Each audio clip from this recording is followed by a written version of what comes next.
Make sure the fiber to be tested is an ABC connector. Connect the fiber to be tested to the OCID interface and connect the headphones. Click Line Settings. If the fiber to be tested is more than 10 km, select a range greater than 10 km. If the fiber to be tested is less than 10 km, select a range less than 10 km. Click Test. After the test, zoom in on the curve to see if the benchmark is at the turning point at the end of the curve.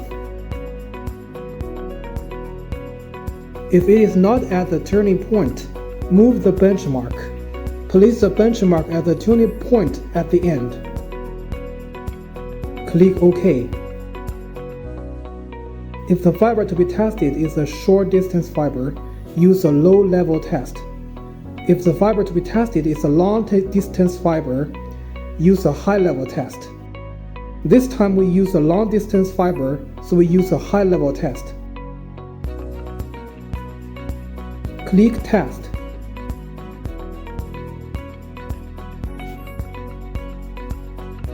Tap the optical cable.